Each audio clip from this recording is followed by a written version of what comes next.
ವೀಕ್ಷಕರೇ, ಅಮೋಘ ವಾರ್ತೆಗಳಿಗೆ ಸ್ವಾಗತ. ನಾನು ನಂದಿನಿ. ಈಗ ಮುಖ್ಯಾಂಶಗಳು. Prajwal Revanna pen drive case charge ಶೀಟ್ನಲ್ಲಿ ಜೆಡಿಎಸ್ ಕಾರ್ಯಕರ್ತರ ಹೆಸರು. ಶಾಸಕ ಸ್ವರೂಪ್ ಪ್ರಕಾಶ್ ಆಕ್ರೋಶ. ನಮ್ಮ ಕುಟುಂಬ ಯಾವತ್ತೂ ಕೀಳುಮಟ್ಟದ ರಾಜಕಾರಣ ಮಾಡಿಲ್ಲ. ನಮ್ಮ ಮತ್ತು ಮಾಜಿ ಸಚಿವ ರೇವಣ್ಣರವರ ಕುಟುಂಬದ ನಡುವೆ ಉತ್ತಮ ಬಾಂಧವ್ಯವಿದ್ದು ಅದನ್ನು ಕೆಡಿಸಲು ಪ್ರಯತ್ನಿಸುತ್ತಿದ್ದಾರೆ. ಶಾಸಕ ಸ್ವರೂಪ್ ಪ್ರಕಾಶ್ ಹೇಳಿಕೆ. ಹಣಕಾಸು ವಿಚಾರಕ್ಕೆ ಯುವಕನನ್ನ ಕರೆದೊಯ್ದು ಬರ್ಬರ ಹತ್ಯೆ. ಕೊಲೆ ಮಾಡಿದ ನಂತರ ಗುರುತು ಸಿಗದಂತೆ ಯುವಕನ ಶವವನ್ನು ಸುಟ್ಟು ಹಾಕಿದ ಕಟುಕರು. ಅರಸೀಕೆರೆ ತಾಲೂಕಿನ ಚಿನ್ನೇನಹಳ್ಳಿ ಗಡಿಯಲ್ಲಿ ಘಟನೆ. ಕ್ಷುಲ್ಲಕ ಕಾರಣಕ್ಕೆ ಗಲಾಟೆ. ಹೊರ ರಾಜ್ಯದ ಯುವಕರು ಸ್ಥಳೀಯ ಅಪ್ರಾಪ್ತರ ನಡುವೆ ಮಾರಾಮಾರಿ. ಹನುಮಂತಪುರ ಗ್ರಾಮದಲ್ಲಿ ಘಟನೆ. ವಾರ್ತೆಗಳ ವಿವರ. ಪೆನ್ಡ್ರೈವ್ ಹಂಚಿಕೆ ಪ್ರಕರಣ ರಾಜ್ಯ ರಾಜಕೀಯದಲ್ಲಿ ದೊಡ್ಡ ಚರ್ಚೆಗೆ ಕಾರಣವಾಗಿರುವ ನಡುವೆಯೇ ಈ ಪ್ರಕರಣದ ಚಾರ್ಜ್ ಶೀಟ್ನಲ್ಲಿ ಜೆಡಿಎಸ್ ಕಾರ್ಯಕರ್ತರನ್ನು ಸೇರಿಸಿರುವುದು ರಾಜಕೀಯ ಪಿತೂರಿಯ ಭಾಗವಾಗಿದೆ ಎಂದು ಕ್ಷೇತ್ರದ ಜೆಡಿಎಸ್ ಶಾಸಕ ಎಚ್.ಪಿ. ಸ್ವರೂಪ್ ಪ್ರಕಾಶ್ ಹೇಳಿದರು. ಪತ್ರಿಕಾಗೋಷ್ಠಿಯಲ್ಲಿ ಮಾತನಾಡಿದ ಅವರು, ಪ್ರಕರಣದ ತನಿಖೆ ನಡೆಸಿದ ವಿಶೇಷ ತನಿಖಾ ತಂಡ ಸಂಪೂರ್ಣ ನಿಷ್ಪಕ್ಷಪಾತವಾಗಿ ಕೆಲಸ ಮಾಡಿಲ್ಲ. ಈ ಪ್ರಕರಣವನ್ನು ನ್ಯಾಯಯುತವಾಗಿ ತನಿಖೆ ಮಾಡುವ ಬದಲು ರಾಜಕೀಯ ಉದ್ದೇಶಗಳಿಗೆ ಬಳಸಿಕೊಳ್ಳಲಾಗಿದೆ. ವಿಶೇಷವಾಗಿ ಜೆಡಿಎಸ್ ಪಕ್ಷವನ್ನು ದುರ್ಬಲಗೊಳಿಸಲು ಹಾಗೂ ನಾಯಕರು ಮತ್ತು ಕಾರ್ಯಕರ್ತರ ನಡುವಿನ ನಂಬಿಕೆಯನ್ನು ಹಾಳು ಮಾಡಲು ಪ್ರಯತ್ನ ನಡೆದಿದೆ. ಈ ಪ್ರಕರಣದಲ್ಲಿ ಜೆಡಿಎಸ್ ಕಾರ್ಯಕರ್ತರನ್ನು ಯಾವುದೇ ಸ್ಪಷ್ಟ ಸಾಕ್ಷ್ಯವಿಲ್ಲದೆ ಸೇರಿಸಲಾಗಿದೆ. ಇದರಿಂದ ಕಾರ್ಯಕರ್ತರು ಆತಂಕಕ್ಕೆ ಒಳಗಾಗುವ ಅಗತ್ಯವಿಲ್ಲ. ಜೆಡಿಎಸ್ ಪಕ್ಷ ತನ್ನ ಕಾರ್ಯಕರ್ತರ ಬೆಂಬಲಕ್ಕೆ ಸದಾ ನಿಂತಿರುತ್ತದೆ. ಅವರಿಗೆ ಯಾವುದೇ ಅನ್ಯಾಯವಾಗದಂತೆ ಕಾನೂನು ಮಟ್ಟದಲ್ಲಿ ಹೋರಾಟ ನಡೆಸಲಾಗುವುದು. ಈಗ ಟೆಕ್ನಾಲಜಿ ಮುಂದುವರೆದಿದ್ದು ಯಾವ ರೀತಿ ಬೇಕಾದರೂ ತನಿಖೆ ಮಾಡಬಹುದು. ಸತ್ಯ ಕಂಡುಹಿಡಿಯುವುದು ದೊಡ್ಡ ವಿಚಾರವೇನಲ್ಲ. ನವೀನನ್ನು ಬಂಪರ್ ಪರೀಕ್ಷೆಗೆ ಒಳಪಡಿಸಿದರೆ ಈ ಪೆನ್ ಡ್ರೈವ್ ಹಂಚಿಕೆ ಹಗರಣದಲ್ಲಿ ಯಾರ್ಯಾರು ಭಾಗಿಯಾಗಿದ್ದಾರೆ ತಿಳಿಯುತ್ತದೆ ಎಂದು ಹೇಳಿದರು. ಪೆನ್ ಡ್ರೈವ್ ವಿಚಾರ ಇದೆ, ಅದನ್ನೆಲ್ಲ ಹರಿದ್ಬಿಟ್ಟಿದ್ದಾರೆ ಅಂತ ಏನು ನಾನು ನೋಡ್ತಾ ಇದ್ದೆ. ಖಂಡಿತವಾಗ್ಲೂ ಇದು ಸತ್ಯಕ್ಕೆ ದೂರದಂಥ ವಿಚಾರ. ನಾನು ತಮ್ಮ ಮೂಲಕ ನಾನು ಸರ್ಕಾರಕ್ಕೆ ಮತ್ತು SIT ಏನು ತನಿಖಾ ತಂಡಕ್ಕೂ ಕೇಳಕ್ಕೆ ಬಯಸ್ತೇನೆ. ಏನು ತನಿಖೆಯನ್ನು ತಾವು ಸತ್ಯಾಸತ್ಯತೆಯನ್ನು ನಾವು ಹೊರಗೆ ತರ್ತೀವಿ ಅಂತ ಏನು SIT ತನಿಖೆ ಮಾಡಿದ್ರು, ಈ ಒಂದು ತನಿಖೆಯಲ್ಲಿ ಹಲವಾರು ಪ್ರಮುಖರು ಮತ್ತು ಕೆಲವು ಪ್ರಭಾವಿಗಳಿರ್ಬೋದು ಮತ್ತು ಮುಖಂಡರನ್ನ ಯಾಕೆ ಕೈ ಬಿಟ್ಟಿದ್ದೀರಿ ಅಂತ ತಮ್ಮ ಮೂಲಕ ನಾನು ಕೇಳಕ್ಕೆ ಬಯಸ್ತೇನೆ. ಏನು A1 ಅಪರಾಧಿ ಇದ್ದಾನೆ ನವೀನ್, ಅವನ್ನ ಈಗೆಲ್ಲ ಗೊತ್ತಿದೆ ತಮಗೆ. ಇವತ್ತಿನ ಟೆಕ್ನಾಲಜಿ ಯಾವ ಇದಕ್ಕೆ ಬಂದಿದೆ ಅಂತ. ಇವತ್ತೇನು ಸತ್ಯನ ಕಂಡುಹಿಡಲಿಕ್ಕೆ ಏನು ದೊಡ್ಡ ವಿಚಾರ ಏನಲ್ಲ.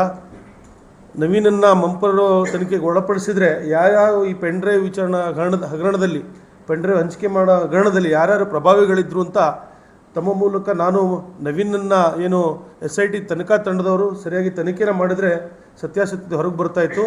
ಆದರೆ ಎಲ್ಲೋ ಒಂದು ಕಡೆ ಈ ಸರ್ಕಾರ ಏನು ಒಂದು ಲೋಕಸಭಾ ಚುನಾವಣೆನ ಗೆಲ್ಲಲಿಕ್ಕೆ ಯಾವ ರೀತಿ ವಾಮಮಾರ್ಗನ ಹಿಡಿದ್ರು ಅಂತ ತಮಗೆ ಗೊತ್ತಿದೆ. ಇವತ್ತು ಈ ಒಂದು ಇದರಲ್ಲಿ ಏನು FIR ಹಲವಾರು ಏನು ಪ್ರಭಾವಿಗಳೇನಿದ್ರು, ಅದು ಲೋಕಸಭಾ ಸದಸ್ಯರು ಒಳಗೊಂಡಂತೆ ಹಲವಾರು ಪ್ರಮುಖರಿದ್ದರು. ಅವ್ರನ್ನೆಲ್ಲ ಕೈಬಿಟ್ಟು ಇವತ್ತು JDS ಪಕ್ಷದ ಕೆಲವು ಮುಖಂಡರಿರ್ಬೋದು, ಎಲ್ಲ ನನ್ನ ಸಂಬಂಧಿ ಅಂತ ಹೇಳಿ ನನ್ನ ಸಂಬಂಧಿನೂ ಕೂಡ ಸೇರಿ ಕೆಲವು ನಮ್ಮ ಒಂದು ಪಕ್ಷದ ಕಾರ್ಯಕರ್ತರನ್ನ ಹೆಸರನ್ನ ತಂದು FIR ಮಾಡಿದಂಥದ್ದು ಭಾಳ ಒಂದು ನಮ್ಮ ಪಕ್ಷಕ್ಕೂ ಮತ್ತು ನನಗೂ ಕೂಡ, ಯಾಕೆಂದರೆ ಸತ್ಯಾಸತ್ಯತೆ ಇದ್ದರೆ ಅದು ನಾವು ಕೂಡ ಅದನ್ನು ಸ್ವಾಗತಾರ್ಹ. ಅದರ ವಿಚಾರದಲ್ಲಿ ನಮಗೇನಿಲ್ಲ. ಆದರೆ ಎಲ್ಲೋ ಒಂದು ಕಡೆ ಈ ಒಂದು ಏನು ಪೆನ್ ಡ್ರೈವ್ ಒಂದು ವಿಚಾರದಲ್ಲಿ ಏನು ತನಿಖೆ ನಡೀತಿತ್ತು ಅದನ್ನು ಒಂದು ದಿಕ್ಕು ತಪ್ಪಿಸ್ಲಿಕ್ಕೆ ಇಂಥ ಒಂದು ಏನು ಪಕ್ಷದ ನಮ್ಮ JDS ಪಕ್ಷದವರೇ ಪೆನ್ ಡ್ರೈವ್ ಮತ್ತು ವಿಡಿಯೋನ ಹಂಚಿಕೆ ಮಾಡಿ ಅಂತ ಏನು ಒಂದು ಹರಿಬಿಟ್ಟಿದ್ದಾರೆ ಏನೋ, ಅದನ್ನು ನಾವು ಕೂಡ ಎಲ್ಲರೂ ಕೂಡ ಖಂಡಿಸ್ತೇವೆ.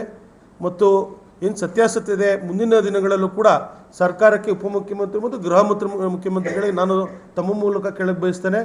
ಈ ಒಂದು ವಿಚಾರದಲ್ಲಿ ಪೆನ್ ಡ್ರೈವ್ ವಿಚಾರದಲ್ಲಿ ಸತ್ಯಾಸತ್ಯತೆ ಹೊರಗೆ ತರಲಿಕ್ಕೆ ತಾವೇನು ಇದನ್ನು ಮುಂದಿನ ದಿನಗಳಲ್ಲಿ ತಾವು ಯಾವ ರೀತಿ ತಾವು ಇದನ್ನು ಮಾಡ್ತೀರಿ ನಮಗೆ ಗೊತ್ತಿಲ್ಲ.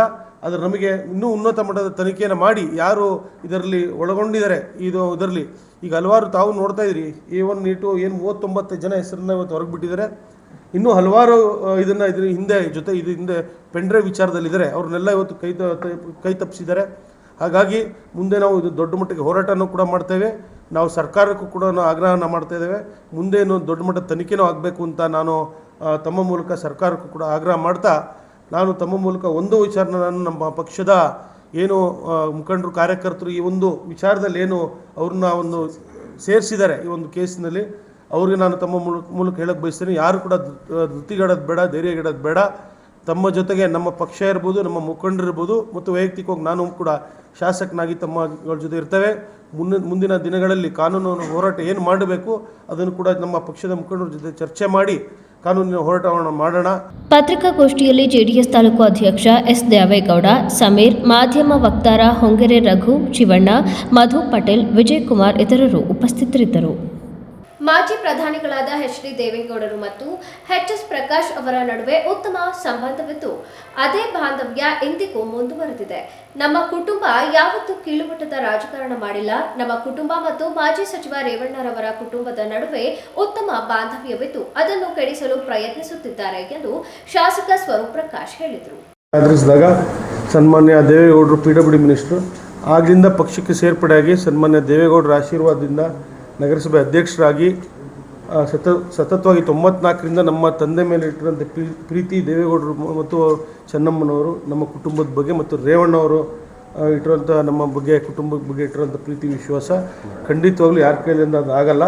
ಕುಮಾರಣ್ಣವರು ಕೂಡ ನನ್ನ ಮೇಲೆ ಒಂದು ಇಟ್ಟಿರುವಂಥ ಪ್ರೀತಿ ವಿಶ್ವಾಸ ಅದು ಯಾವುದು ಕೂಡ ಮುಂದುವರ್ಸೋಕ್ಕಾಗಲ್ಲ. ರೇವಣ್ಣ ಸಾಹೇಬ್ರಿಗೆ ಗೊತ್ತು ನನ್ನ ವಿಚಾರದಲ್ಲಿ ಪೆಂಡ್ರೈವ್ ಹಂಚಿಕೆ ಮಾಡಿರೋಂಥದ್ದು ಯಾರು, ವಿಡಿಯೋ ಮಾಡಿರೋಂಥದ್ದು ಯಾರು ಅಂತ. ಯಾಕೆಂದರೆ ಆ ಕೀಳುಮಟ್ಟಕ್ಕೆ ರಾಜಕಾರಣ ನಮ್ಮ ಹಿಂದೆಂದೂ ನಮ್ಮ ತಂದೆ ಕೂಡ ನಮ್ಗೆ ಹೇಳ್ಕೊಟ್ಟಿಲ್ಲ, ನಾವು ಕೂಡ ಮಾಡಿಲ್ಲ ಸರ್. ತಾವು ಹೇಳ್ದಂಗೆ ಎಲ್ಲೊಂದು ಕಡೆ ತನಿಖೆನ ತಪ್ಪಿಸೋಕ್ಕಿರ್ಬೋದು ಮತ್ತು ತಾವು ಹೇಳ್ದಂಗೆ ನಮ್ಮ ಕುಟುಂಬದ ವಿಚಾರಕ್ಕೆ ಮತ್ತು ರೇವಣ್ಣ ಸಂಬಂಧ ಹಾಳು ಮಾಡಲಿಕ್ಕಿರ್ಬೋದು ಮಾಡಿರ್ಬೋದು. ಬಟ್ ಅದು ಯಾವುದು ಕೂಡ ಆಗಲ್ಲ ಸರ್. ಅದು ಹಣಕಾಸು ವಿಚಾರಕ್ಕೆ ಸಂಬಂಧಿಸಿದಂತೆ ಯುವಕನನ್ನ ಕರೆದೊಯ್ದು ಬರ್ಬರವಾಗಿ ಹತ್ಯೆಗೈದು ಗುರುತು ಸಿಗದಂತೆ ಮೃತದೇಹವನ್ನು ಸುಟ್ಟು ಹಾಕಿರುವ ಘಟನೆ ನಡೆದಿದೆ. ಮೃತ ಯುವಕನನ್ನು 22 ವರ್ಷದ ವರುಣ್ ಕೆಎಂ ಎಂದು ಗುರುತಿಸಲಾಗಿದ್ದು ಅರಸೀಕೆರೆ ತಾಲೂಕಿನ ಚಿನ್ನೇನಹಳ್ಳಿ ಗಡಿಯಲ್ಲಿ ಈ ಘಟನೆ ನಡೆದಿದೆ. ಅರಸೀಕೆರೆ ತಾಲೂಕಿನ ಶ್ರೀ ಜೇನುಕಲ್ಲು ಸಿದ್ದೇಶ್ವರ ಸ್ವಾಮಿ ಬೆಟ್ಟದ ಹಿಂಭಾಗದಲ್ಲಿ ಆರೋಪಿಗಳು ವರುಣ್ ಶವವನ್ನು ಸಂಪೂರ್ಣವಾಗಿ ಸುಟ್ಟು ಹಾಕಿರುವುದಾಗಿ ತಿಳಿದು ಬಂದಿದೆ. ಶವದ ಯಾವುದೇ ಅವಶೇಷವೂ ಸಿಗದಂತೆ ಕೃತ್ಯ ಎಸಗಿರುವುದು ಪೊಲೀಸರಿಗೆ ಸವಾಲಾಗಿ ಪರಿಣಮಿಸಿದೆ.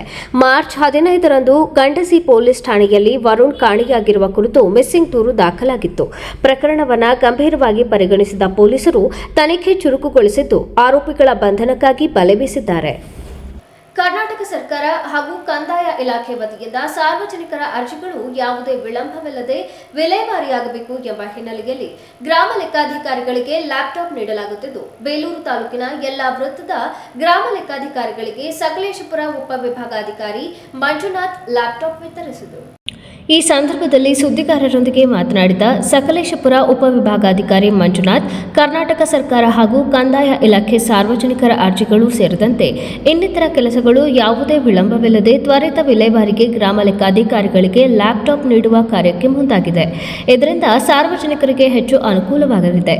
ಗ್ರಾಮ ಲೆಕ್ಕಾಧಿಕಾರಿಗಳು ವಿನಾಕಾರಣ ಸಬೂಬು ಹೇಳದೆ ಕೆಲಸ ಮಾಡಬೇಕಿದೆ. ಲ್ಯಾಪ್ಟಾಪ್ ಡಿಜಿಟಲೀಕರಣಗೊಂಡ ಹಿನ್ನೆಲೆಯಲ್ಲಿ ಸೇವೆಗಳನ್ನು ಪಾರದರ್ಶಕವಾಗಿ ಒದಗಿಸಲು ಕಂದಾಯ ಇಲಾಖೆ ದಿಟ್ಟ ಕ್ರಮವನ್ನು ಕೈಗೊಂಡಿದೆ.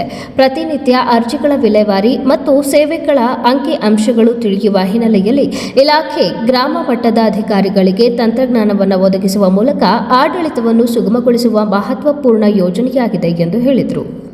ಕರ್ನಾಟಕ ಸರ್ಕಾರ ಮತ್ತು ಕಂದಾಯ ಇಲಾಖೆಯಲ್ಲಿ ಬಹಳ ಮುಖ್ಯವಾಗಿ ಗುರುತರವಾದಂತಹ ಬದಲಾವಣೆಗಳನ್ನು ನಮ್ಮ ಸನ್ಮಾನ್ಯ ಕೃಷ್ಣ ಬೈರೇಗೌಡ ಸಾಹೇಬ್ ಕಂದಾಯ ಸಚಿವರು ಹಾಗೂ ಜಿಲ್ಲಾ ಉಸ್ತುವಾರಿ ಸಚಿವರು ಒಂದು ಅವಿರತ ಶ್ರಮದಿಂದ ಒಂದು ಉತ್ತಮವಾದಂಥ ಆಡಳಿತವನ್ನು ಸಾರ್ವಜನಿಕರಿಗೆ ಕೊಡಬೇಕು ಮತ್ತು ಅವರ ಮನಬಾಗಿಲಿಂದನೇ ಅದು ಪ್ರಾರಂಭ ಆಗಬೇಕು ಅಂತ ಉದ್ದೇಶದಿಂದ ಹಿಂದೆ ಏನು ನಮ್ಮ ಕೈ ಬರವಣಿಗೆ ದಾಖಲಾತಿಗಳಿಂದ ಅರ್ಜಿದಾರರು ಅಂದರೆ ಮನವಿ ಕೊಟ್ಟಂಥ ಸಾರ್ವಜನಿಕರ ಅರ್ಜಿಗಳು ತಾಲೂಕು ಆಡಳಿತಕ್ಕೆ ಬರುವುದರಲ್ಲಿ ಸಾಕಷ್ಟು ವಿಳಂಬ ಆಗ್ತಾ ಇತ್ತು. ಹಾಗೂ ಅದರಲ್ಲಿ ಹಲವಾರು ಲೋಪದೋಷಗಳಿರ್ತಾ ಇದ್ವು. ಕೆಲವೊಂದು ವರದಿಗಳಿರ್ತಾ ಇಲ್ಲ, ಕೆಲವು ದಾಖಲೆಗಳು ಹೋಗ್ತಾ ಇದ್ವು. ಅದನ್ನೆಲ್ಲ ಮನಗೊಂಡು ಇವತ್ತು ಅಲ್ಲಿ ಏನು VAO ವೃತ್ತದಲ್ಲಿದೆ, ಗ್ರಾಮ ಆಡಳಿತ ಅಧಿಕಾರಿಗಳ ವೃತ್ತ ಏನು ಹೇಳ್ತೀವಿ ನಾವು, ಒಂದು ವೃತ್ತದಲ್ಲಿ ಸುಮಾರು 5 ಗ್ರಾಮ, 10 ಗ್ರಾಮ, 15 ಗ್ರಾಮವರೆಗೂ ಆ ವೃತ್ತಗಳು ಬರ್ತವೆ. ಯಾವ ರೀತಿ ಪಂಚಾಯತ್ ರಾಜಲ್ಲಿ PDO ಅಂತ ಹೇಳ್ತೀವಿ, ಪಂಚಾಯತ್ ಇಲಾಖೆಗಳು ಏನಿದೆ ಅಂದರೆ ಗ್ರಾಮ ಪಂಚಾಯಿತಿಗಳು, ಅದೇ ಥರ ಕಂದಾಯ ಇಲಾಖೆಯಲ್ಲೂ ಸಹ ಗ್ರಾಮ ವೃತ್ತಗಳು ಅಂತ ನಾವು ಹೇಳ್ತೀವಿ. ಆ ವೃತ್ತವಾರು ಒಬ್ಬೊಬ್ಬರು ಗ್ರಾಮ ಆಡಳಿತ ಅಧಿಕಾರಿಗಳಿದ್ದು ಮತ್ತು ಹೋಬಳಿಗೆ ಒಬ್ಬ ವೃತ್ತದಲ್ಲಿ ವೃತ್ತ ನಿರೀಕ್ಷಕರು ಅಂದರೆ ನಮ್ಮ ಕಂದಾಯ ನಿರೀಕ್ಷಕರು ಕರ್ತವ್ಯವನ್ನು ನಿರ್ವಹಿಸ್ತಾ ಇದ್ದು, ಅವ್ರಿಗೂ ಸಹ ಉತ್ತಮವಾದಂಥ ಗಣಕೀಕರಣದ ವ್ಯವಸ್ಥೆ ಇಲ್ಲದೇ ಇರೋದ್ರಿಂದ ಮತ್ತು ಕಾರ್ಯಾಲಯಗಳು ಚಟುವಟಿಕೆಯಿಂದ ನಡೆಯದೇ ಇದ್ದಿದ್ದರಿಂದ ಸಾರ್ವಜನಿಕವಾಗಿ ಅರ್ಜಿಗಳು ವಿಲೇವಾರಿ ಆಗೋದ್ರಲ್ಲಿ ಸಾಕಷ್ಟು ವಿಳಂಬ ಆಗ್ತಿತ್ತು. ಮತ್ತು ಆ ವರದಿಗಳು ತರಿಸ್ಕೊಳ್ಳೋದ್ರಲ್ಲೂ ಹರಸಾಹಸ ಪಡಬೇಕಾಗಿತ್ತು ಮತ್ತು ಅದನ್ನು ಎಲ್ಲ ಕ್ರೋಢೀಕೃತಗೊಳಿಸಿ ಅಂದರೆ ಕಂಪೈಲೇಷನ್ ಮಾಡಿ ಸರ್ಕಾರಕ್ಕೆ ವರದಿಗಳು ಕೊಡಬೇಕಾದ್ರೆ ತುಂಬಾ ವಿಳಂಬಗಳಾಗ್ತಿತ್ತು. ಅಂಥ ವಿಳಂಬಗಳನ್ನು ಮನೆಗಂಡು ಇವತ್ತು ಆ ವಿಳಂಬ ಆಗಬಾರ್ದು ಅಂತ ಉದ್ದೇಶದಿಂದ ಈಗ ಪ್ರೋ ಲ್ಯಾಪ್ಟಾಪ್ಸ್ ಏನು ಗ್ರಾಮ ಆಡಳಿತಾಧಿಕಾರಿ ಅಂದರೆ ಮೇಲಿನ ಅಧಿಕಾರಿ ಟಾಪ್ ಲೆವೆಲ್ ಟು ಬಾಟಮ್ ಲೆವೆಲ್ವರೆಗೂ ಇದು ಗಣಕಯಂತ್ರಗಳ ಮೂಲಕನೇ ನಡಿಬೇಕು ಅಂತ ಹೇಳಿರೋದ್ರಿಂದ ಮತ್ತು ಈಗಾಗಲೇ ನಾವು ಅಭಿಲೇಖಾಲಯದ ದಾಖಲೆಗಳನ್ನು ಭೂ ಸುರಕ್ಷತಾ ವ್ಯವಸ್ಥೆಯಲ್ಲಿ ಬಹುತೇಕ 98% ಈಗ ದಾಖಲೆಗಳನ್ನು ನಾವು ಡಿಜಿಟಲೈಸೇಷನ್ ಮಾಡಿದ್ದೀವಿ. ಅದನ್ನು ಮತ್ತೆ ಆ ಡಿಜಿಟಲ್ ರೂಪದಲ್ಲೇ ಜನಗಳಿಗೆ ಅದನ್ನು ವಿತರಣೆ ಮಾಡ್ತಾ ಇರ್ತಕ್ಕಂಥದ್ದು, ಯಾವುದೇ ಹಸ್ತಕ್ಷೇಪ ಇಲ್ಲದೇ ವಿಳಂಬ ಇಲ್ಲದೇ ಮಾಡುವಂಥ ವ್ಯವಸ್ಥೆ ಆಗಿದೆ. ಈಗ ಇದು ಪೂರಕವಾಗಿ ಗ್ರಾಮಾಡಳಿತಾಧಿಕಾರಿಗಳಿಗೆ ಈ ಒಂದು ಗಣಕೀಕರಣ ವ್ಯವಸ್ಥೆ ಲ್ಯಾಪ್ಟಾಪ್ಗಳನ್ನು ವಿತರಣೆ ಮಾಡಿರೋದ್ರಿಂದ ಇದರಿಂದ ಅವರು ನೇರವಾಗಿ ಡಿಜಿಟಲೈಸೇಷನ್ ಮಾಡಿ ದಾಖಲೆಗಳನ್ನು ಆನ್ಲೈನ್ ಮೂಲಕನೇ ಇಲ್ಲಿ ಏನು ಸೆರೆಸ್ದಾರ್ ಲಾಗಿನ್ ಇರ್ಬೋದು, ತಹಸೀಲ್ದಾರ್ ಲಾಗಿನ್ ಇರ್ಬೋದು, ಕೇಸ್ ವರ್ಕರ್ ಲಾಗಿನ್ ಇರ್ಬೋದು, ಅದನ್ನು ಈ ಕಚೇರಿ ತಂತ್ರಾಂಶದ ಮೂಲಕ ಅಳವಡಿಸಿಕೊಂಡು ಈ ತಂತ್ರಾಂಶದ ಮೂಲಕನೇ ಅದು ಡಿಜಿಟಲೀಕರಣದ ಮೂಲಕ ಅಪ್ರೂವಲ್ ಆಗೋದ್ರಿಂದ ಸಾರ್ವಜನಿಕರಿಗೆ ನನ್ನ ಅರ್ಜಿ ಎಲ್ಲಿ ಹೋಗಿದೆ ಅಂತ ಟ್ರೇಸಿಂಗ್ ಸಿಸ್ಟಮ್ ತುಂಬ ಈಸಿ ಆಗುತ್ತೆ. ಅಂದರೆ ನೀವೊಬ್ಬ ಗ್ರಾಮ ಆಡಳಿತಾಧಿಕಾರಿಗೆ ಇವತ್ತು ಅರ್ಜಿ ಕೊಟ್ಟಿದ್ದೀರಿ, ನಾಳೆ ಅರ್ಜಿ ನಿಮ್ಮ ಅರ್ಜಿ ಗ್ರಾಮ ಲೆಕ್ಕಾಧಿಕಾರಿಗಳಿಂದ ಕೇಸ್ ವರ್ಕರ್ಗೆ ಹೋಯ್ತಾ ಅಥವಾ RIಗೆ ಹೋಯ್ತಾ ಅಥವಾ DTಗೆ ಹೋಯ್ತಾ ಅಥವಾ ಇಲ್ಲಿ ಕಚೇರಿ ತಾಲೂಕು ಕಚೇರಿಯಲ್ಲಿ ವಿಷಯ ನಿರ್ವಾಹಕರು ಸೆರೆಸ್ದಾರ್ ಅಥವಾ ತಹಸೀಲ್ದಾರ್ ಬಂತು ಅನ್ನೋದ್ರ ಬಗ್ಗೆನೂ ಸಹ ಟ್ರೇಸ್ ಮಾಡ್ಬೋದು. ಮೊದಲು ಅಂಥದ್ದು ಆಗ್ತಿರ್ಲಿಲ್ಲ.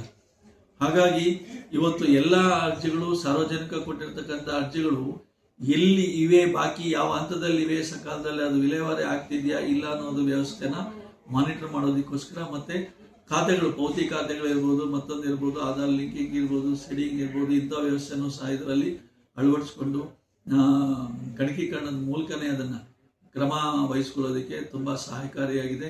ಈ ಸಂದರ್ಭದಲ್ಲಿ ಬೇಲೂರು ತಹಸೀಲ್ದಾರ್ ಶ್ರೀಧರ್ ಕಂಕನವಾಡಿ, ಶಿರಸ್ತೇದಾರ್ ರಂಗಸ್ವಾಮಿ, ಪ್ರಕಾಶ್, ಯೋಗೇಶ್ ಸೇರಿದಂತೆ ಇನ್ನು ಮುಂತಾದವರು ಹಾಜರಿದ್ದರು. ತಾಲೂಕಿನ ಹನುಮಂತಪುರ ಗ್ರಾಮದಲ್ಲಿ ಕ್ಷುಲ್ಲಕ ಕಾರಣಕ್ಕೆ ಹೊರ ರಾಜ್ಯದ ಯುವಕರು ಹಾಗೂ ಸ್ಥಳೀಯ ಅಪ್ರಾಪ್ತರ ನಡುವೆ ಗಲಾಟೆ ನಡೆದಿರುವ ಘಟನೆ ತಡವಾಗಿ ಬೆಳಕಿಗೆ ಬಂದಿದೆ. ಈ ಘಟನೆ ಮಾರ್ಚ್ 13ರಂದು ರಾತ್ರಿ ಸುಮಾರು 10:30 ವೇಳೆಯಲ್ಲಿ ಸಂಭವಿಸಿದ್ದು, ಪ್ರಕರಣ ಇದೀಗ ಪೊಲೀಸ್ ತನಿಖೆಯ ಹಂತದಲ್ಲಿದೆ. ಲಭ್ಯವಾದ ಮಾಹಿತಿಯ ಪ್ರಕಾರ ವೆಸ್ಟ್ ಬೆಂಗಾಲ್ ಮೂಲದ ಸೌರವ್ ಘೋಷ್ ಮತ್ತು ಕಿರಣ್ ಘೋಷ್ ಖಾಸಗಿ ಕಾರ್ಖಾನೆಯಲ್ಲಿ ಕೆಲಸ ಮಾಡುತ್ತಿದ್ದು, ಪಿರುಮಿನಹಳ್ಳಿ ಗ್ರಾಮದಲ್ಲಿ ಬಾಡಿಗೆ ಮನೆಯಲ್ಲಿ ವಾಸವಾಗಿದ್ದರು. ಆ ದಿನ ರಾತ್ರಿ ತಮ್ಮ ವಾಸಸ್ಥಳಕ್ಕೆ ಅಗತ್ಯ ಸಾಮಾನುಗಳನ್ನು ತೆಗೆದುಕೊಂಡು ಹೋಗುವ ವೇಳೆ ಸ್ಥಳೀಯ ಅಪ್ರಾಪ್ತರೊಂದಿಗೆ ಮಾತಿನ ಚಕಮಕಿ ಆರಂಭವಾಗಿದೆ. ಆರಂಭದಲ್ಲಿ ಸಾಮಾನ್ಯ ವಾಗ್ವಾದವಾಗಿದ್ದ ಈ ಘಟನೆ ಕೆಲವೇ ಕ್ಷಣಗಳಲ್ಲಿ ತೀವ್ರ ಸ್ವರೂಪ ಪಡೆದುಕೊಂಡು ಗಲಾಟೆಗೆ ತಿರುಗಿದೆ. ಗಲಾಟೆಯ ಸಂದರ್ಭದಲ್ಲಿ ಇಬ್ಬರು ಯುವಕರು ಹಾಗೂ ಅಪ್ರಾಪ್ತರು ಪರಸ್ಪರ ರಾಡ್ಗಳು ಹಾಗೂ ಕೈಗೆ ಸಿಕ್ಕಿದ ಕೋಲುಗಳು ಸೇರಿದಂತೆ ವಸ್ತುಗಳನ್ನು ಬಳಸಿಕೊಂಡು ಹೊಡೆದಾಡಿಕೊಂಡಿದ್ದಾರೆ ಎಂದು ತಿಳಿದು ಬಂದಿದೆ. ಈ ಹಿಂಸಾತ್ಮಕ ಘಟನೆ ಸುತ್ತಮುತ್ತಲಿನ ಪ್ರದೇಶದಲ್ಲಿ ಆತಂಕ ಉಂಟು ಮಾಡಿದ್ದು, ಸ್ಥಳೀಯ ನಿವಾಸಿಗಳು ಬೆಚ್ಚಿಬಿದ್ದಿದ್ದಾರೆ. ಘಟನೆ ನಡೆದ ಪ್ರದೇಶದ ಸಿಸಿಟಿವಿ ಕ್ಯಾಮೆರಾಗಳಲ್ಲಿ ಈ ಮಾರಾಮಾರಿಯ ದೃಶ್ಯ ಸ್ಪಷ್ಟವಾಗಿ ಸೆರೆಗೊಂಡಿದ್ದು, ಪೊಲೀಸರು ಅವುಗಳನ್ನು ಪರಿಶೀಲಿಸುತ್ತಿದ್ದಾರೆ. ಈ ಸಂಬಂಧ ಸೌರವ್ ಘೋಷ್ ಹಾಗೂ ಕಿರಣ್ ಘೋಷ್ ಅವರು ಹಾಸನ ಗ್ರಾಮಾಂತರ ಪೊಲೀಸ್ ಠಾಣೆಗೆ ದೂರು ನೀಡಿದ್ದು, ಪ್ರಕರಣ ದಾಖಲಿಸಲಾಗಿದೆ. ಪ್ರಕರಣದ ಕುರಿತು ಪೊಲೀಸರು ಸಮಗ್ರ ತನಿಖೆ ಕೈಗೊಂಡಿದ್ದು, ಘಟನೆಗೆ ಕಾರಣವಾದ ನಿಜಾಂಶವನ್ನು ಪತ್ತೆ ಹಚ್ಚುವ ಕಾರ್ಯ ನಡೆಯುತ್ತಿದೆ. ಇದೇ ವೇಳೆ ಇಂತಹ ಘಟನೆಗಳು ಮರುಕಳಿಸದಂತೆ ಕ್ರಮ ಕೈಗೊಳ್ಳಲಾಗುವುದು ಎಂದು ಪೊಲೀಸರು ತಿಳಿಸಿದ್ದಾರೆ. ಈಗ ಜಾಹೀರಾತು. ಕ್ವಾರ್ಕ್ ಅಕಾಡೆಮಿ ಎಕ್ಸಲೆನ್ಸ್ ಇನ್ ಕಾಂಪಿಟೇಟಿವ್ ಕೋಚಿಂಗ್. ಸತತ 8 ವರ್ಷಗಳಿಂದ long term NEET, JEE, KCET ಮುಂತಾದ ಸ್ಪರ್ಧಾತ್ಮಕ ಪರೀಕ್ಷೆಗಳಿಗೆ ಕೋಚಿಂಗ್ ನೀಡಿ ಅತ್ಯುತ್ತಮ ಫಲಿತಾಂಶ ನೀಡುತ್ತಿರುವ ಕ್ವಾರ್ಕ್ ಅಕಾಡೆಮಿಯಲ್ಲಿ ದಾಖಲಾತಿ ಪ್ರಾರಂಭವಾಗಿದೆ. ರೆಗ್ಯುಲರ್ ಮತ್ತು ರಿಪೀಟರ್ಸ್ಗಳಿಗೆ ಫೌಂಡೇಶನ್ ಕ್ಲಾಸ್ಗಳು ಪ್ರಾರಂಭವಾಗುತ್ತಿದ್ದು, ದೂರದ ಊರಿನಿಂದ ಬರುವ ಮಕ್ಕಳಿಗೆ ಹಾಸ್ಟೆಲ್ ವ್ಯವಸ್ಥೆ ಲಭ್ಯವಿದೆ. ನಿಮ್ಮ ಮೆಡಿಕಲ್ ಸೀಟ್ ಕನಸನ್ನು ನನಸಾಗಿಸಿಕೊಳ್ಳಲು ಮತ್ತು BSc agriculture science, BSc veterinary ಸೈನ್ಸ್ಗಳಿಗಾಗಿ ಕ್ವಾರ್ಕ್ ಅಕಾಡೆಮಿ ಚಂದ್ರಶೇಖರ್ HS ರವರ ಸಾರಥ್ಯದ ತಂಡವು ಉತ್ತಮ ಕೋಚಿಂಗ್ ನೀಡುತ್ತಿದ್ದು, ಹಲವಾರು ವಿದ್ಯಾರ್ಥಿಗಳು ಮೆಡಿಕಲ್ ಸೀಟ್ ಪಡೆದಿರುತ್ತಾರೆ. ಉಲ್ಲಾಸ್ ರಾಜ್ 2025ರ ನೀಟ್ನಲ್ಲಿ 562 ಅಂಕ ಪಡೆದು ಮೈಸೂರಿನ ಮೆಡಿಕಲ್ಸ್ ಕಾಲೇಜಿಗೆ ಸೇರ್ಪಡೆಯಾಗಿದ್ದಾರೆ. ಹಾಗೂ JEE ಮೈನ್ಸ್ನಲ್ಲಿ ದೀಪಕ್ ಸಾಯಿ ಸಚಿನ್ 99.90% ಪಡೆದು IIT ಲಕ್ನೋನಲ್ಲಿ ಸೇರ್ಪಡೆಯಾಗಿದ್ದಾರೆ. KCET ನೀಟ್ ಕ್ರ್ಯಾಶ್ ಕೋರ್ಸ್ ತರಗತಿಗಳು ಮಾರ್ಚ್ 18ರಿಂದ ಪ್ರಾರಂಭ. Contact Quark academy, old Gokul hotel road, opposite Spoorthi coffee, KR Puram, Hassan. Mobile 8867519496, 8762977772.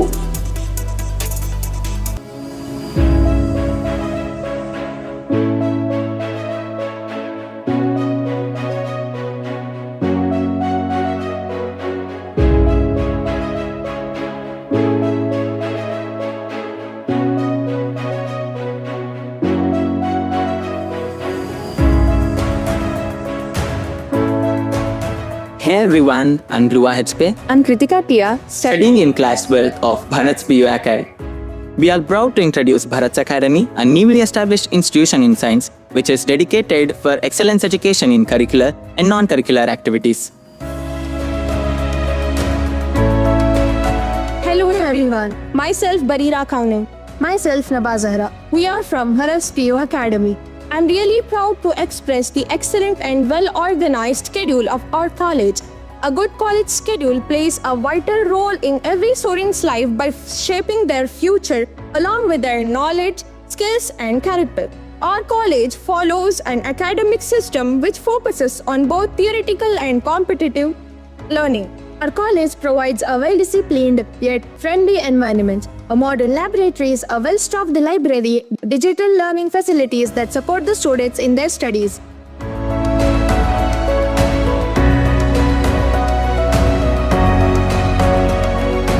The Bharat PU Academy is founded by Mr. Bharat VS and the secretary Mrs. Netra Bharat and the principal of this college Mr. Murli RM.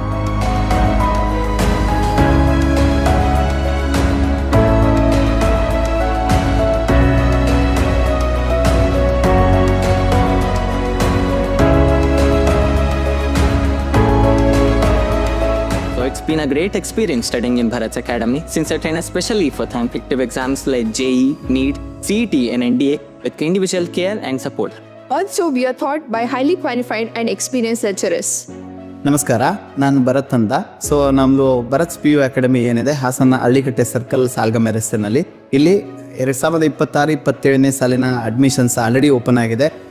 Complete competitive coaching college ಅಂತ ಹೇಳಿ ಹಾಸನದಲ್ಲಿ ಹೆಸರಾಗಿರುವಂಥ ನಮ್ಮ ಕಾಲೇಜಿನಲ್ಲಿ JEಗೆ separate, ನೀಟ್ಗೆ separate 2 ಬ್ಯಾಚ್ಗಳನ್ನು ನಾವು start ಮಾಡ್ತಾ ಇದ್ದೀವಿ.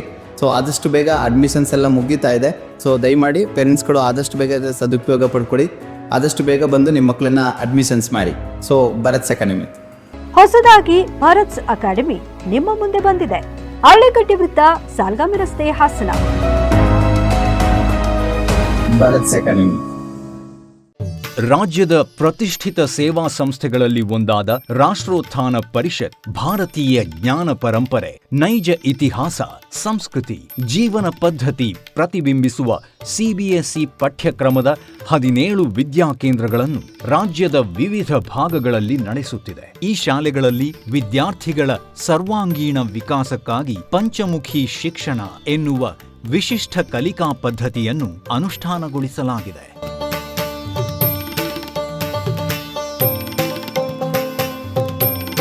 ಹಾಸನದಲ್ಲಿ ಕಾರ್ಯನಿರ್ವಹಿಸುತ್ತಿರುವ ರಾಷ್ಟ್ರೋತ್ಥಾನ ವಿದ್ಯಾಕೇಂದ್ರವು ಗುಣಮಟ್ಟದ ಶಿಕ್ಷಣವನ್ನು ವಿದ್ಯಾರ್ಥಿಗಳಿಗೆ ಖಾತರಿಪಡಿಸುತ್ತದೆ. ಬನ್ನಿ, ನಿಮ್ಮ ಮಗುವನ್ನು ಹಾಸನದ ರಾಷ್ಟ್ರೋತ್ಥಾನ ವಿದ್ಯಾಕೇಂದ್ರದಲ್ಲಿ ನೋಂದಾಯಿಸಿ ಭಾರತೀಯತೆಯ ಸ್ಪರ್ಶದೊಂದಿಗೆ ಗುಣಮಟ್ಟದ ಶಿಕ್ಷಣವನ್ನು ಪಡೆಯುವ ಅವಕಾಶವನ್ನು ನಿಮ್ಮ ಮಗುವಿಗೆ ಕಲ್ಪಿಸಿ. ನೋಂದಣಿ ಪ್ರಕ್ರಿಯೆ ಪ್ರಾರಂಭವಾಗಿದೆ.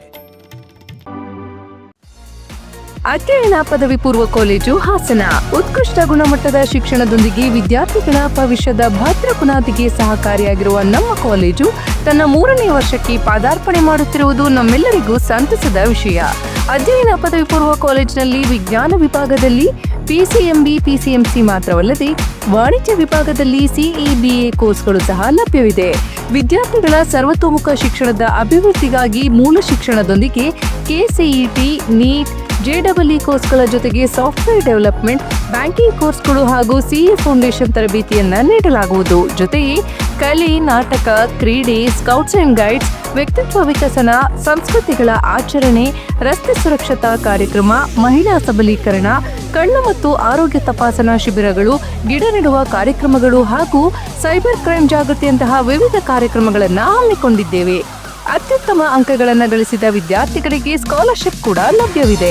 ನುರಿತ ಉಪನ್ಯಾಸಕರು ಹಾಗೂ ಸುಸಜ್ಜಿತ ಲ್ಯಾಬ್ಗಳನ್ನು ಒಳಗೊಂಡಿರುವ ನಮ್ಮ ಅಧ್ಯಯನ ಪದವಿ ಪೂರ್ವ ಕಾಲೇಜಿನಲ್ಲಿ ವಿದ್ಯಾರ್ಥಿಗಳಿಗೆ ಪ್ರತ್ಯೇಕವಾದ ಹಾಸ್ಟೆಲ್ನ ವ್ಯವಸ್ಥೆ ಕೂಡ ಲಭ್ಯವಿದೆ. 2026-27ನೇ ಶೈಕ್ಷಣಿಕ ಸಾಲಿಗೆ ದಾಖಲಾತಿಗಳು ಪ್ರಾರಂಭವಾಗಿದ್ದು, ವಿದ್ಯಾರ್ಥಿಗಳ ಉಜ್ವಲ ಭವಿಷ್ಯದ ಕನಸಿನ ಮೊದಲ ಹೆಜ್ಜೆ ನಮ್ಮ ಅಧ್ಯಯನ ಪದವಿ ಪೂರ್ವ ಕಾಲೇಜು. ದಾಖಲಾತಿಗಾಗಿ ಹಿಂದೆ ಸಂಪರ್ಕಿಸಿ. ಅಧ್ಯಯನ ಪದವಿ ಪೂರ್ವ ಕಾಲೇಜು, ವಿದ್ಯಾನಗರ, ಹಾಸನ. ಕಾಂಟ್ಯಾಕ್ಟ್ 9019526599. ಯಾವತ್ತು ಮರೆಯಲ್ಲ. ನಾನು ಚಿಕ್ಕವನಾಗಿದ್ದಾಗ ಹುಟ್ಟದಬ್ಬ ಅಂದ್ರೆ ಚಾಕ್ಲೇಟ್. ಜೊತೆಯಾಗಿದ್ದರೆ ಎಲ್ಲರೂ ಸಿಹಿಯಾದ ಸಂಭ್ರಮ, ಖುಷಿ ಇದ್ದರೆ ಎಲ್ಲೆಲ್ಲೂ ಪ್ರತಿದಿನವೂ ಸಡಗರವು. ಕ್ಯಾಂಪ್ಕೋ ಚಾಕ್ಲೇಟ್ಸ್, ಸ್ಪ್ರೆಡಿಂಗ್ 100 ವರ್ಷಗಳು 100 ದಿನಗಳು, ಮೇಕಿಂಗ್ ಶುಲ್ಕದಲ್ಲಿ 100% ರಿಯಾಯಿತಿ. Bhima legacy fest 100 days offer. ಚಿನ್ನ, ಬೆಳ್ಳಿ ಮತ್ತು ವಜ್ರದ ಮೇಲಿನ ಮೇಕಿಂಗ್ ಶುಲ್ಕದಲ್ಲಿ 100% ವರೆಗೆ ರಿಯಾಯಿತಿ ಪಡೆಯಿರಿ. ಮತ್ತು ಪ್ರತಿ 1 ಲಕ್ಷ ರೂಪಾಯಿ ಮೌಲ್ಯದ ವಜ್ರದ ಮೇಲೆ 24 ಕ್ಯಾರೆಟ್ ಚಿನ್ನದ ಬಾರ್ ಉಚಿತವಾಗಿ ಪಡೆಯಿರಿ. ಎಲ್ಲಾ ಭೀಮಾ ಮಳಿಗೆಗಳಲ್ಲಿ ಲಭ್ಯ. ಷರತ್ತುಗಳು ಅನ್ವಯ. ಗೋಮತಿ ಕಲ್ಯಾಣ ಮಂಟಪ 14 ವಸಂತಗಳನ್ನು ಪೂರೈಸಿ 15ನೇ ವರ್ಷಕ್ಕೆ ಪಾದಾರ್ಪಣೆ ಮಾಡುತ್ತಿರುವ ನಮ್ಮ ಗೋಮತಿ ಕಲ್ಯಾಣ ಮಂಟಪವನ್ನ ಹೊಚ್ಚ ಹೊಸ ರೂಪದಲ್ಲಿ ನಿಮ್ಮ ಮುಂದೆ ಪ್ರಸ್ತುತಪಡಿಸುತ್ತಿದ್ದೇವೆ. ಅತ್ಯಾಧುನಿಕವಾಗಿ ನವೀಕರಣಗೊಂಡ ಕಲ್ಯಾಣ ಮಂಟಪದಲ್ಲಿ 1200 ಜನರು ಕೂರಬಹುದಾದಂತಹ ಬ್ಯಾಂಕ್ವೆಟ್ ಹಾಲ್ ಹಾಗೂ 700 ಜನರು ಊಟ ಮಾಡಬಹುದಾದ ಡೈನಿಂಗ್ ಹಾಲ್ ಇದ್ದು, ಮದುವೆ, ಬೀಗರ ಔತಣ, ನಾಮಕರಣ ಮತ್ತು ಎಲ್ಲ ಶುಭ ಸಮಾರಂಭಗಳಿಗೆ ಸಸ್ಯಾಹಾರಿ ಮತ್ತು ಮಾಂಸಾಹಾರಿ ಔತಣಗಳಿಗೆ ಹಾಲ್ ಅನ್ನ ನೀಡಲಾಗುತ್ತದೆ. 4 ಎಕರೆಗೂ ಅಧಿಕ ಜಾಗದಲ್ಲಿ ವಾಹನಗಳಿಗೆ ಉತ್ತಮವಾದ ಪಾರ್ಕಿಂಗ್ ವ್ಯವಸ್ಥೆ ಸಹ ಲಭ್ಯವಿದೆ.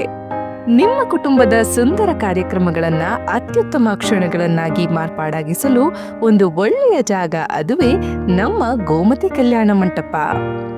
ಗೋಮತಿ ಕಲ್ಯಾಣ ಮಂಟಪ, ಕೋಟ್, ಹೊಸ ಬಸ್ ನಿಲ್ದಾಣದ ಹತ್ತಿರ, ಚನ್ನಪಟ್ಟಣ ಬಡಾವಣೆ, ಹೊಳೆನರಸೀಪುರ ರಸ್ತೆ, ಹಾಸನ.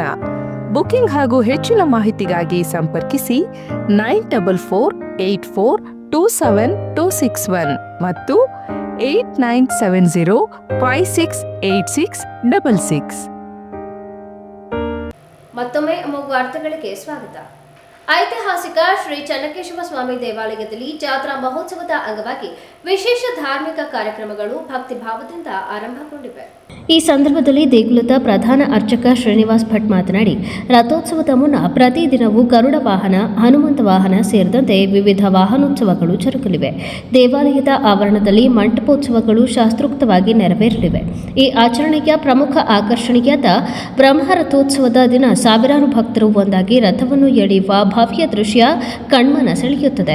ಧಾರ್ಮಿಕ ವಿಧಿವಿಧಾನಗಳ ಜೊತೆಗೆ ನಾಮ ಸಂಕೀರ್ತನೆ, ಭಜನೆ ಹಾಗೂ ಸಾಂಸ್ಕೃತಿಕ ಕಾರ್ಯಕ್ರಮಗಳು ಆಯೋಜಿಸಲಾಗಿದ್ದು, ಭಕ್ತರಿಗೆ ಆಧ್ಯಾತ್ಮಿಕ ಅನುಭವವನ್ನು ನೀಡಲಿವೆ ಎಂದು ಹೇಳಿದರು.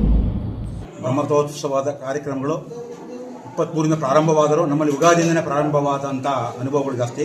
ನಿನ್ನೆ ಎಲ್ಲ ತಿಳಿದಿರೋಂಗೆ ನಿನ್ನೆ ಉಪಕದಾನೆಯಿಂದ ದೇವರ ಆಭರಣಗಳನ್ನು ತಂದು ಅದನ್ನು ಶುದ್ಧಿ ಮಾಡಿ, ಪುಣ್ಯ ಮಾಡ್ಕೊಂಡು ಶುದ್ಧಿ ಮಾಡಿ, ಅದರ ಆಭರಣಗಳನ್ನು ಇವತ್ತು ಬೆಳಗ್ಗೆ ಶುದ್ಧ ಪುಣ್ಯದಿಂದ ಪ್ರಾರಂಭವಾಗಿ ಪಂಚಾಮೃತ ಅಭಿಷೇಕ ಆಗಿ ಶ್ರೀಯವರಿಗೆ ಹಾಗೂ ಅಮ್ಮನವರಿಗೆ ಏನು ಬಂಗಾರದ ಒಡಗಳನ್ನು ಧಾರಣೆ ಮಾಡುತ್ತೆ. ಇವತ್ತಿಂದ ಭಕ್ತಾದಿಗಳಿಗೆ ಸರ್ವ ಭಕ್ತರಿಗೆ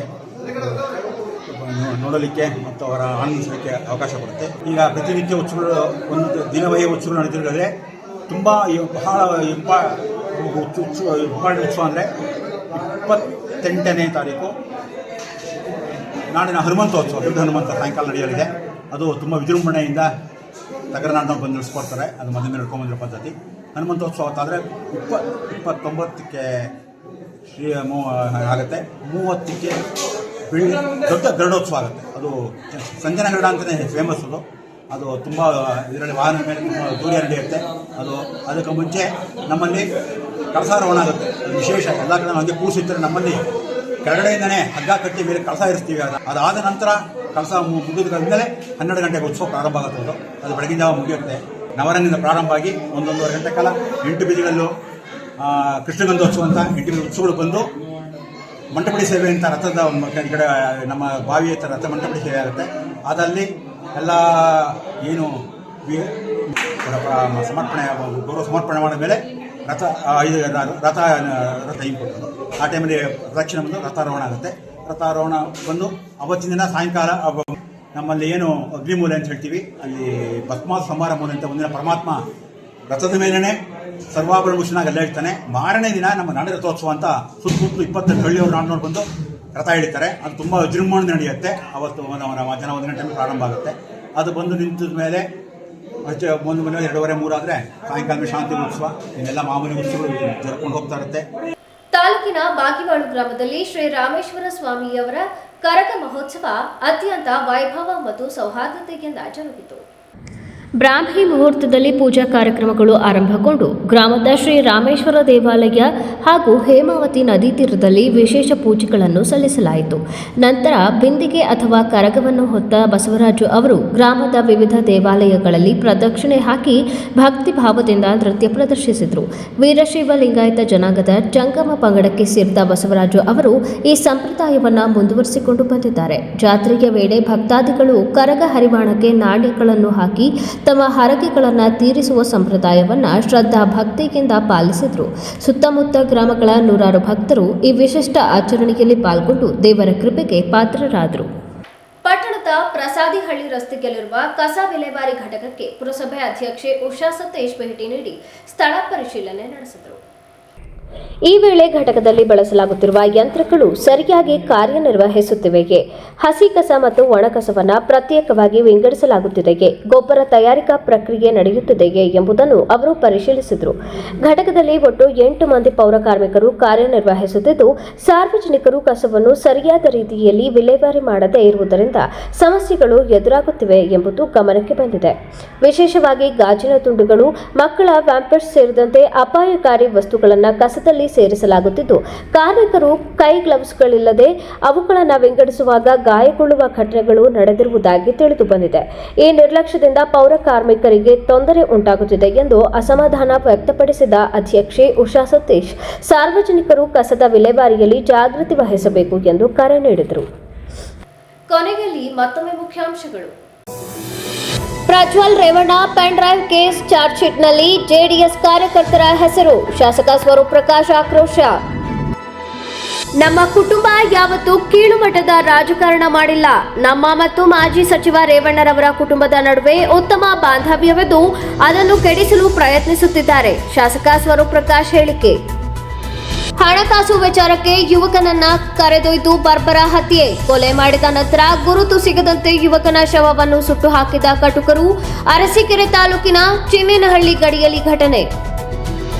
ಕ್ಷುಲ್ಲಕ ಕಾರಣಕ್ಕೆ ಗಲಾಟೆ, ಹೊರ ರಾಜ್ಯದ ಯುವಕರು ಸ್ಥಳೀಯ ಅಪ್ರಾಪ್ತರ ನಡುವೆ ಮಾರಾಮಾರಿ, ಹನುಮಂತಪುರ ಗ್ರಾಮದಲ್ಲಿ ಘಟನೆ. ಮುಂದಿನ ವಾರ್ತಾ ಸಂಚಿಕೆಯಲ್ಲಿ ಮತ್ತೊಮ್ಮೆ ಭೇಟಿಯಾಗೋಣ. ನಮಸ್ಕಾರ.